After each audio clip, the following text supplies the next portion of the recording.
Welcome to the Journal Editorial Report. I'm Paul Gigot. Hillary Clinton clinched the Democratic presidential nomination Tuesday, making history as the first woman to top the ticket of a major political party. President Obama officially endorsed his former Secretary of State in a video released Thursday, saying he is fired up and ready to hit the campaign trail, with their first joint appearance scheduled for Wednesday in Wisconsin. Joining the panel this week, Wall Street Journal columnist and deputy editor Dan Henninger, editorial board member Dorothy Rabinowitz, Washington columnist Kim Strassel, and Best of the Web columnist James Taranto. So, Dorothy, you saw the rollout on Tuesday, the victory. What did you think about that presentation?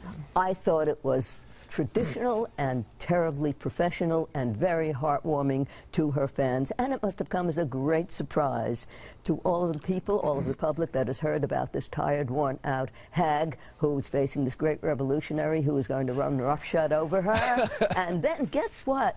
A huge kind of defeat for him from everyone unexpected, including... This is for Bernie Sanders, you're talking. Yes. Yeah. The independents came after her, everyone else California. did. That's right. And, of course, there's nothing like a little taste of victory to make the candidate look even more glowing.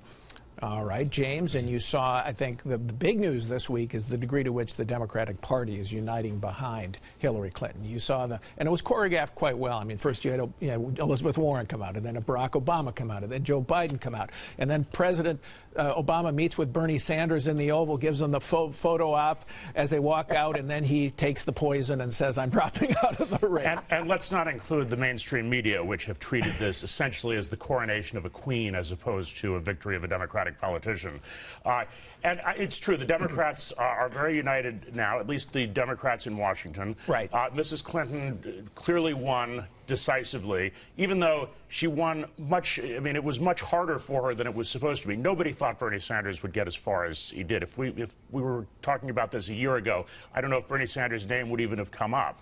And so I think she does have to win over some of those Sanders supporters who might otherwise be inclined to stay home or vote for the Green Party. What did we learn about the way she's going to run against Donald Trump? Dan? I don't think we have quite learned how she's going to run against. Yes, I don't. Because I think I got an indication. I don't think it's going to be morning in America. It's not going to be morning in America. I think it's going to be nightmare in America if Donald Trump wins. Well, she's going to run against Donald Trump, right, saying he's not temperamentally fit.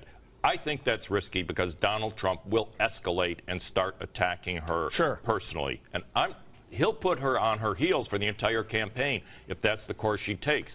The bigger question is, whose politics is she going to run? Is she going to run on the politics of Bernie Sanders or of Bill Clinton? And I say that because I think Hillary still believes that the winning politics at the presidential level in America are somewhere in the center. She always had one foot in the center during those debates. But now, after Bernie Sanders and all this negotiation with Bernie, the question is, will she run more clearly as a progressive? Well, and Dorothy, Bernie Sanders pulled her to the left during the primaries. Is she going to move back to the middle or not? Yes, I think she is. I think if you look at her, the absolutely intractable force that she ran and the stubbornness, if you run this way, if you've been looking for this role for most of your adult life, you are not going to allow yourself to be anyone but your own self. Ultimately, it may not show up until if she ascends to the presidency, but I don't think she is going to allow herself to be seen as entrapped by devotion to Bernie Sanders or Barack Obama. Well, that's an interesting point, Kim, because one of the things I think we saw this week with the President Obama's choreography and enthusiastic endorsement was the degree to which he wants her to win. He views a Hillary Clinton victory as an extension of his legacy. And in some ways, I think it's going to be his job to mobilize the Obama coalition that isn't all that thrilled about her. I'm talking about young people in particular and minorities, but he really wants her to win.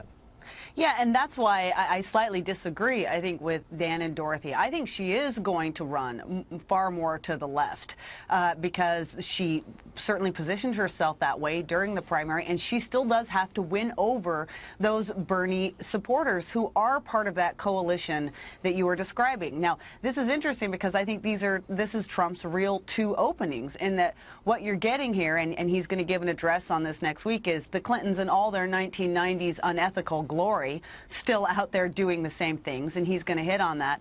But you're not getting the 1990s Bill Clinton center-right economic policies. I think she is going to run to the left, and that Trump is going to hit her hard on that. Respond to Kim. Well, I think she's taking some risk if she does that. Look, Bill Clinton was nominated in 1992 as a centrist Southern Democrat because the old San Francisco Democrats who got wiped out in 1972 with George McGovern could not win. And the question is, has the Democratic Party changed? Yes, it has. It's now the party of the left. How much has the country changed? It is the country so far to the left now that Hillary could successfully run a campaign like that. James, go ahead. But complicating all of this ideological analysis is the fact that Donald Trump is not a traditional conservative and is in some ways takes some positions that we would have considered left-wing before this year. That's why it's going to be a temperamental, personal attack that I think she's going to use on Trump to disqualify him or try to.